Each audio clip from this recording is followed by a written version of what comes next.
Welcome to Reinventing Parking, the podcast about parking policy for anyone who wants a better city and better urban transport. I'm your host, Paul Barter, and this month Reinventing Parking features a civil society initiative in Delhi in India. I'll be talking with Sonal Shah, whose organisation, the Centre for Sustainable and Equitable Cities, took the initiative to carry out a small but sophisticated investigation into parking in the vicinity of the Green Park Metro Rail Station in southern Delhi. Why should you care about that? Well, there are several reasons for parking reformers to take an interest. One, of course, is that the discussion provides interesting insights on Delhi and its parking situation. The focus on an area surrounding a metro rail station is also important and is relevant for many districts all over the world. But perhaps most importantly, this is an encouraging example of a non-profit organisation taking the initiative to do something constructive on parking in its city. Sonal and her team managed to carry out a study that should benefit the decision-making process in Delhi. Don't forget that Reinventing Parking is now the official podcast of the Parking Reform Network. Let's get started on my interview with Sonal Shah. So Sonal, welcome to the Reinventing Parking Show. Thank you, Paul. I'm very happy to be here and talk to you. So this organisation that you've been working through, you are the Executive Director, Centre for Sustainable and Equitable Cities. Is that a consulting firm or a non-profit or a little bit of both perhaps? CSEC is a not-for-profit company. It was established in 2021, so we are young. Our goal is to catalyze sustainable and equitable transport as well as cities. And I'm also the founder, as some people may know me, I'm the founder of the Urban Catalyst, which is only a consulting practice. Why did Sonal and her team decide to do a parking management study of an area in Delhi? Well, you could say, why not? But the answer starts in 2019 and the New Delhi Maintenance and Management of Parking Places Rules, DMMPPR. Delhi has had decades of arguments over parking and parking management without much progress. But this 2019 initiative was an especially promising step. In 2019, the Supreme Court actually pushed the Delhi government to notify rules for management of on-street parking, right? So we do have parking fees predominantly in commercial areas, near markets and so on and so forth. So in 2019, the Delhi government notified the Delhi Parking Management and Maintenance of Parking Places rules. And since then, the Municipal Corporation of Delhi has prepared 16 plans, which I believe that 2 are under implementation, and we'd have to see how they're being implemented. This was a major exercise to try to analyse parking as part of the big picture and try to improve the parking management situation. And there was quite a lot of excitement, wasn't there, when that was announced? So you're right. There was a lot of excitement around the rules because it had some of the right things in place. It spoke about pricing on-street parking at least twice than off-street, but prioritizing road space for walking, cycling, and public transport first, and then parking came later. So it said the right things. Now, the 16 plans that are made, however, are predominantly in residential areas. So we still don't know whether the residents are being charged for parking. We don't know that. So that was the context in which the Centre for Sustainable and Equitable Cities decided to do a parking management study in a particular area of Delhi. What I'm going to do through the case study of Delhi is really make the case of mainstreaming parking management in transport policy and projects. I think that is really the goal of this study. So when we decided to think about how the Delhi parking rules could be implemented, keeping the spirit of the rules in mind, we decided to take a mass rapid transit station as our node. And why Green Park Metro Station? To be honest, Paul, we are also in the vicinity. And one of the ways to do this was to see how we as an organization could bring about a difference in our neighborhood. So you were not commissioned by the authorities to do this study. This is a kind of an unsolicited input to the policy process. Yes, so this was initiated by us with funding from the Urban Mobility Innovation Fund, with a focus on how we could effectively implement the Delhi parking route. So we said, what if we started with a 5-minute walking distance from this metro station, and then understand, one, what is the parking situation currently, and then also understand what are the main modes of transport that the metro users use, and then understand the demand and the supply to see what could be some effective recommendations. This project that we have is for about 3 years. And so the next 2 years really looks at seeing how it can be implemented and scaled up to other cities in India as well. Before we get into some of the details from the study, I asked Sonal to paint us a more qualitative picture of parking in the Green Park area. It's a difficult one because there are parts that are well managed and then there are parts that are not. And so is there a connection between all of this parking and the majority of people are reaching the station on foot? Is there a conflict between the two? Well, I don't know how to articulate conflicts in the sense that pedestrians are a silent majority often and they adjust. But there is certainly a conflict because you have pedestrians walking on the road because you have vehicles who are parked on the footpaths. So there is that conflict, certainly, because they don't have a good walking experience.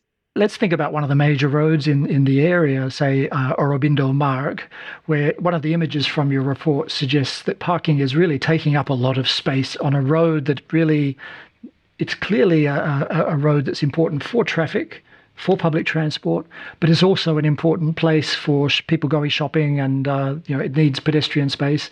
And yet perpendicular parking is taking up a huge amount of the space. Does the report have any ideas for reimagining that kind of situation through parking management? Yes, absolutely. And I think we also have an image which shows the before and the after situation as well.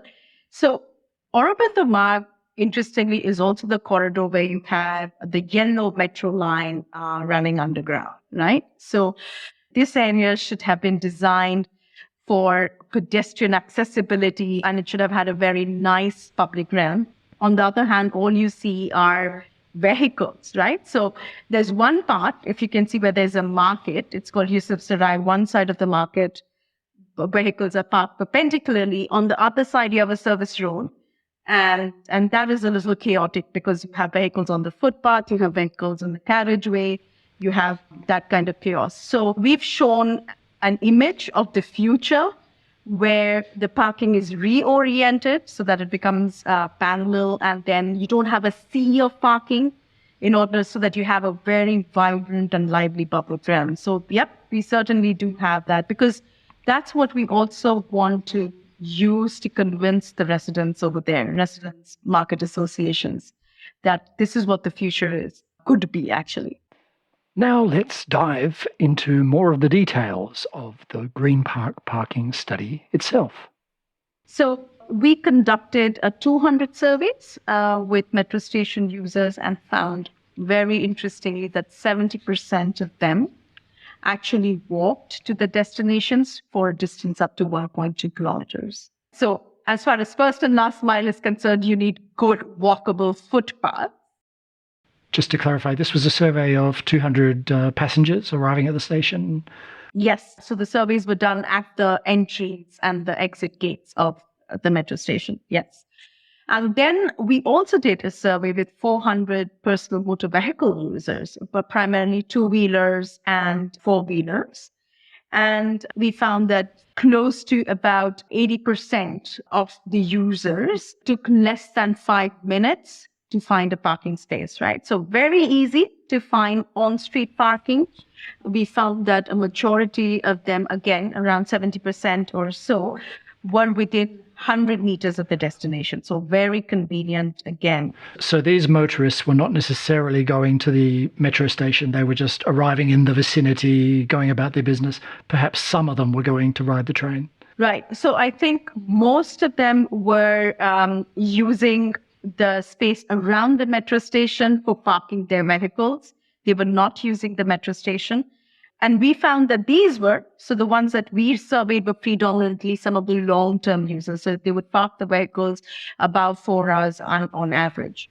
However, when we did the license plate surveys and we looked at the major feeder roads in the area, so there were 10 major roads and 12 stretches, we found that close to 50% of the equivalent car space was less than 30 minutes. And close to about 80% or 82% of the ECS was less than 2 hours. So we have found that a large share of the equivalent car spaces were for short-term use, and only 4 of the 12 stretches were priced. So majority of the parking is not priced. And despite being not priced, it's still turning over quite quickly, lots of short-term parking. So this is not a case where the shopkeepers, for example, are parking there for all day and clogging up the space. So they are, but they're certainly not the majority. So they're part of the 18% ECS, which, mind you, is still close to 1,000 ECS. So there is... So just a reminder here, even though there's a mix of cars and motorcycles in this area, Sonal is counting the parking in terms of equivalent car spaces, ECS. While the traffic composition of vehicles in Delhi, we said 2/3 is two-wheelers and 1/3 are cars. Here, 67% of the vehicles were cars.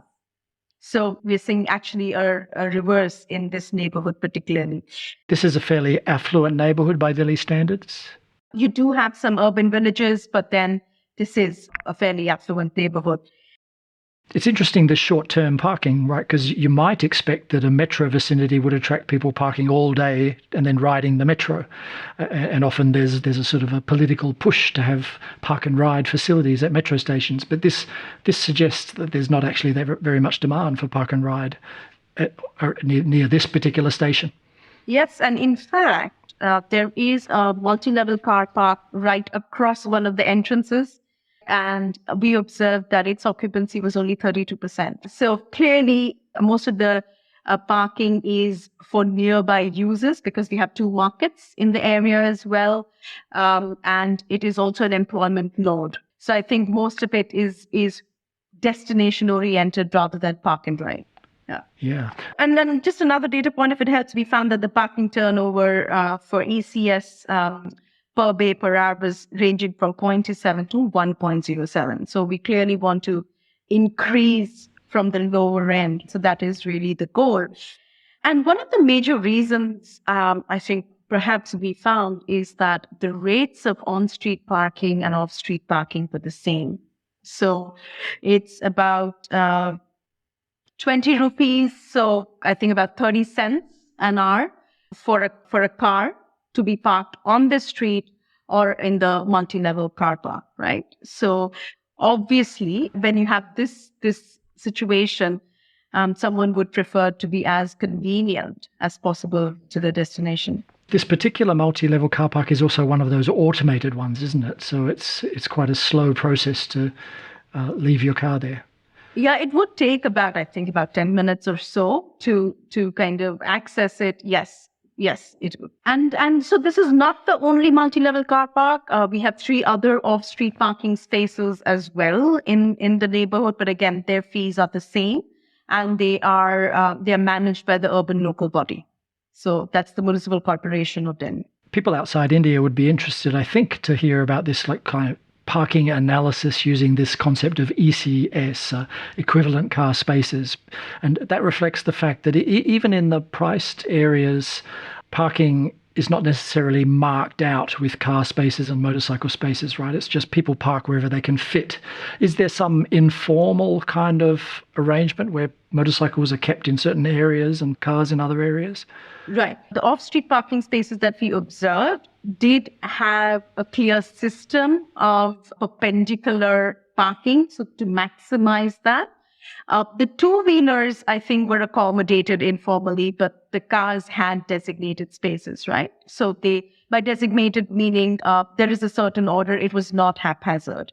And this is managed by the Municipal Corporation of Delhi. So it is, yeah. So that was off street, but how about along the curbside? Along the curbside, well, the vehicles are on, some of them are on the footpaths, others, depending on the road. So we have certain markets where the bays are marked out. There's one market called Yusuf Sarai, where the bays are marked out, but perpendicularly for the cars to be parked perpendicularly. So they have that. The interesting thing, though, is that in that one bay, you could have one perpendicular car and you could also accommodate a car parked parallelly. So they're that long. Oh, okay. Interesting. And so the motorcycles will sometimes park in a marked car space, or they would just find just nooks and crannies and footpath space to park? I think because there was no designated parking space for two-wheelers. So it will be a little informal then. Yes. Yes. Okay.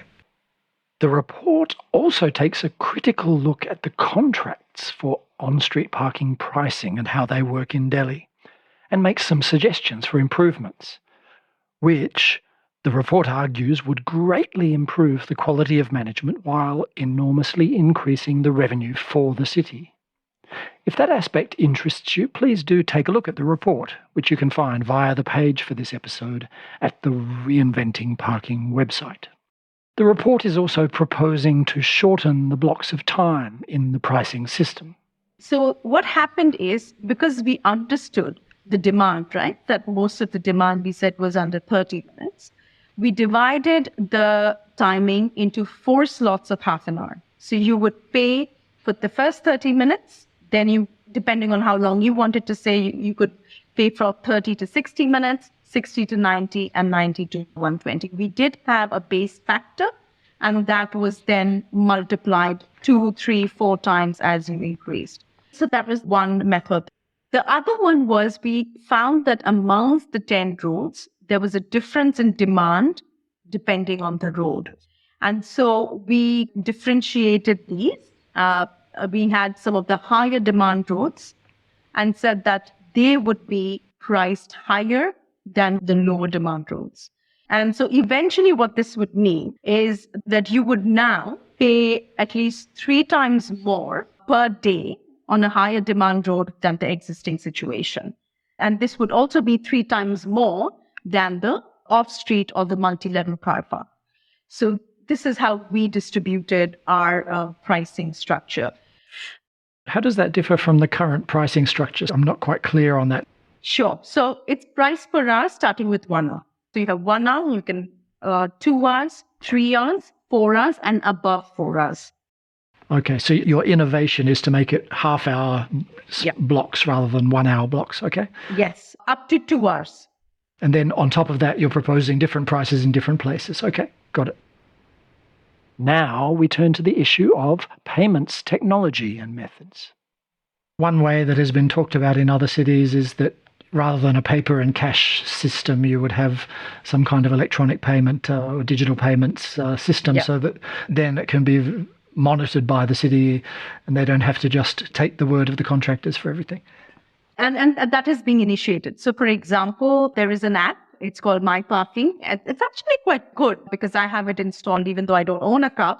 But I just wanted to see because they list the number of cars and two-wheeler parking spaces.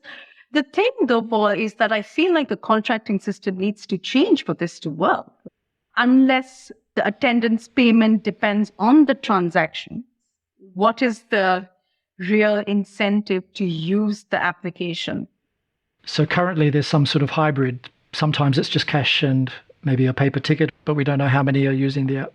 So right now, from what I'm given to believe that it is going to be made compulsory to use the application, but we'll see how that plays out. We don't know. Okay. Yeah. But right now it's a hybrid. Interesting. Very puzzling. At this point, Sonal also mentioned an earlier parking policy mistake that has resulted in a sense of entitlement to cheap parking among Delhi motorists that is perhaps unusually high. In about 2010, the Municipal Corporation of Delhi announced a one-time parking fee. Not a very wise measure. In 2018, they wanted to increase that fee, but Let's just one time clarify and fee. repeat that for people, because this will startle people outsiders. Delhi is the only city I know of where there's a fee just once, forever. The original idea was you can park forever, but that has changed, fortunately, which I think you're going to tell us in a minute.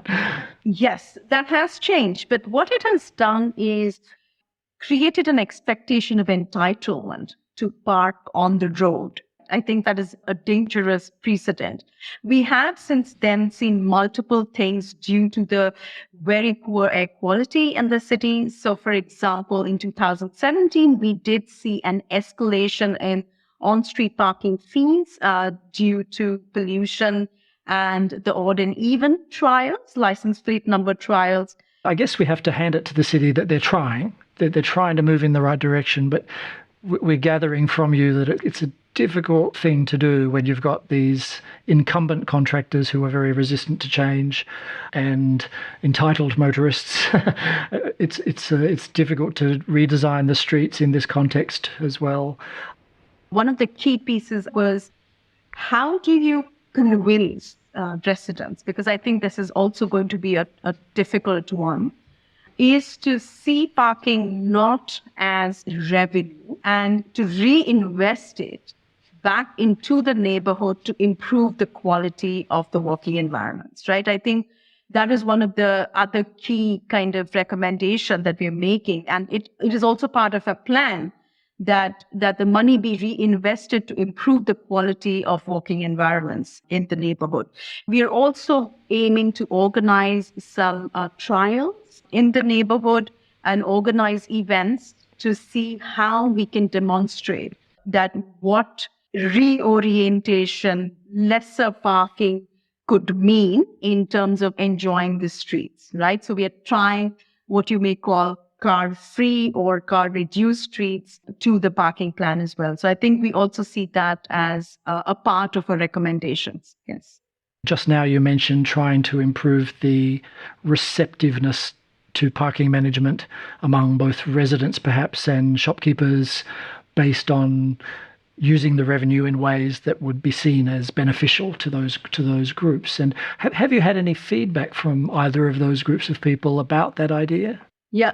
In fact, it's interesting. And because when we spoke to some of the market associations, well, they weren't aware of this, right? So one, we realized that one of our jobs was to kind of make them aware that if you don't know how the parking revenue is used, you can also advocate. And we also shared the copy of the rules with them and said, well, refer to this clause because this is going to be helpful. So that is one. So this is something that is in the big 2019 package of reforms. Yep. And so we said that, well, you can use this for your advocacy so that the money is reinvested in the neighborhood. Secondly, like I said, when I had spoken about most of the parking demand being around 30 minutes, what we also found, the market association kind of saying that the attendants were facing a lot of issue on the ground when they were charging by the hour. And so I think because a lot of their users were coming for 15, 20, maybe 30 minutes, but then this is when there was an issue. So that was also kind of a bit of a validation to the data that we had as well. We do, however, see that there is a bit of a chicken and egg situation, because in some areas when we pointed out that we have an MLCP, which is close to you but is underutilized, some of them said, multi-level car park. Yes, the multi-level car park. Some of them said, well, if the footpath was good, then I wouldn't mind, right? But then this is that chicken and egg situation. So, and that's why we also feel like maybe the trials might be a way to demonstrate this in terms of both residents and market associations as well. I think one of the big pieces that we're observing is residents perceiving that parking is seen only as a revenue generating exercise. I think there is some concern and perhaps anger, if you will, around that. Yeah. Ironically, we have this dilemma in many cities around the world where the cities that think of parking primarily as revenue, it ends up backfiring. Whereas once cities focus on the parking management and the other wider benefits of having effective parking management, That focus is much more fruitful in terms of persuading people to accept parking management. But it turns out, ironically enough, that if you do that well, you also get revenue. In fact, you tend to get more revenue. So it's a strange thing. Focusing on the revenue undermines revenue. Focusing on parking management achieves parking management and revenue. And good streets, hopefully. and good streets and, Yeah. more balanced transport. So it should be a no-brainer, but it seems to be a difficult thing to get from here to there in many cities, doesn't it? Yeah. Yeah. The scale of Delhi is kind of mind-boggling. For people who haven't visited Delhi, it's just an enormous city and still growing very rapidly.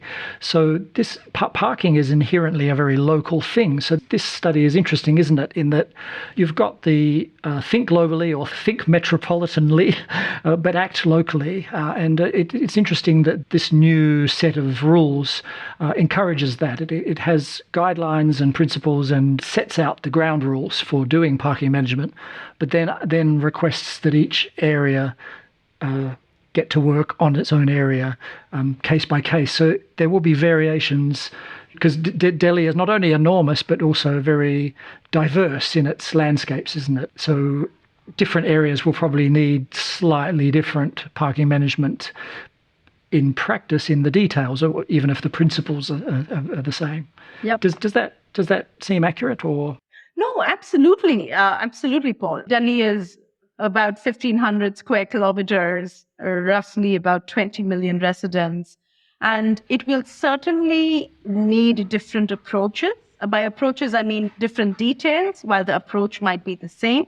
I think the challenge really is in its implementation. How do we move from policy to implementation?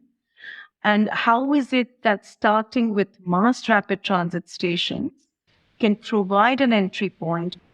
So in Chennai, we have an oasis of fairly good parking management happening in one area with the help of ITDP, I believe. And in Bangalore, there's a different story. But again, there's little oases around India of improving parking management in the streets and off street as well. And let's hope that Green Park can become another oasis that can be a demonstration for other places that it can be so much better.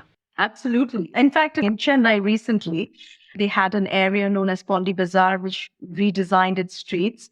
And they found that there were so many two-wheelers and personal motor vehicles on the footpaths that they significantly increased the on-street parking fee because they had a multi-level car park that was underutilized. So, we are seeing this kind of a little bit learning from practice, etc. as well. Yeah, absolutely. And that reminds me to ask you about one other aspect. How does enforcement fit in? Does that still remain with the traffic police, or would you try to have a contract for some entity to assist the traffic police with enforcement? I gather this is an issue. I think the way that we had imagined this is that it would still be with the police, but because you would have a contractor whose payment now also, to some extent, while you may need some security, whose payment may also depend on the number of transactions on the application, that they would be incentivized to report violations. So let's say as an attendant, I take a photograph, I send it, this is processed by the technology contractor who then sends it to the traffic police for enforcement. So I think we were also imagining this route. Yeah. That sounds like an improvement. There was also the issue in India that the vehicle register is not necessarily up to date. In a rich country, people are used to the idea that if someone parks illegally, the first they realize that they got caught was they receive a notification that they have to pay a fine through the mail or through electronic mail or something. But in India, it's difficult to do that, right? Because the register of vehicles is not reliable, or at least that used to be the case. Has that improved? It is improving because now, for example, if there is a traffic violation, so for newly registered vehicles, you can get what we call a challan or a violation ticket directly to your registered residence. So this is certainly improving now. Absolutely, yes. Well, that's encouraging, yeah, because that's essential for effective parking management. If the only penalty is towing or immobilizing, it's not great. Yeah. Yeah. Okay. It occurs to me that maybe we should give a little bit of a shout out to the various people and organisations that have been struggling for at least 20 years. One organization would be the Center for Science and Environment, CSC, who've done so much advocacy around it. Another organization would be WRI India, who was involved in the formulation of the parking rules as well. I think these two organizations certainly would be, and I think I generally credit ITDP, an organization that I was part of as well, who've spoken about and advocated for parking management, if not in Delhi, but in Indian cities more broadly as well. Just before I close, I'd also like to acknowledge our other partners and team members of this project, my colleagues Amal and Ritika, who have really led this effort, as well as Purpose Campaigns and the Delhi Sustainable Mobility Network at large. So just want to acknowledge them for this study as well. Excellent. So thank you very much, Sonal. That gives us a little window into Delhi. It's such a big place and there's so much going on. It's not a comprehensive look and we couldn't possibly do that in a short interview, but hopefully it gives some insight into what's going on. Thank you. Thank you so much. You've been listening to the Reinventing Parking podcast, and I'm Paul Barter. You can find out more at reinventingparking.org, where you'll find ideas and tips on parking policy. You can also listen to other episodes, subscribe, or leave a comment. That's reinventingparking.org. Bye for now.